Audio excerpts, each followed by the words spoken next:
एक छोटे से गांव में दो बहनें रहती थीं, मीरा और माया। मीरा बड़ी थी, शांत और मेहनती। माया छोटी थी, चुलबुली और हमेशा सपनों की दुनिया में खोई रहने वाली।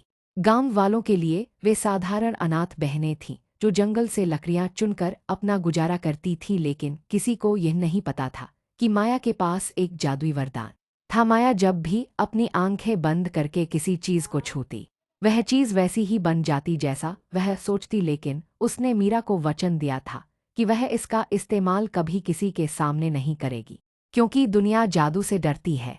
एक दिन गांव में भयंकर सूखा पड़ा, कुएं सूख गए और फसलें जलने लगी। लोग बूंद बूंद पानी के लिए तरसने लगे। मीरा ने कहा, माया, हमें कुछ करना होगा, वरना गांव खत्म हो जाएगा। उस रात जब पूरा गांव सो रहा था, माया चुपके से गांव के सूखे तालाब के पास गई। उसने ठंडे पानी की कल्पना की और जमीन पर अपना हाथ रखा।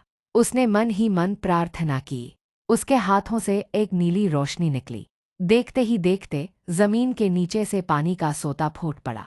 अगली सुबह जब गांव वाले जागे तो तालाब लबालब भरा था। सब इसे चमत्कार मान रहे थे, पर किसी को शक नहीं हुआ कि यह उस छोटी सी लड़की का काम है। तभी गांव में एक लालची व्यापारी आया। उसने सुना था कि इस गांव में कुछ अजीब हो रहा है। उसने शक की सुई बहनों की तरफ घुमा दी। उसने मीरा को बंदी बना लिया और मांग की कि अगर गांव को और खुशहाली चाहिए तो उन्हें अपना खजाना देना होगा। माया डर गई, लेकिन उसने हिम्मत नहीं हारी। उसने व्यापारी के सामने जाकर कहा, मैं तुम्हें वह दूंगी जो तुम चाहते हो। उसने व्यापारी के हाथ में एक पत्थर पकड़ाया। व्यापारी हंसा, यह पत्थर क्या है? माया ने धीरे से मुस्कुराकर पत्थर को छुआ। व्यापारी की आंखों के सामने वह पत्थर शुद्ध सोने में बदल गया। लेकिन जैसे ही व्यापारी ने उसे लालच से कसकर पकड़ा, माया ने अपनी शक्ति का रुख बदल दिया। सोना वापस मिट्टी बन गया।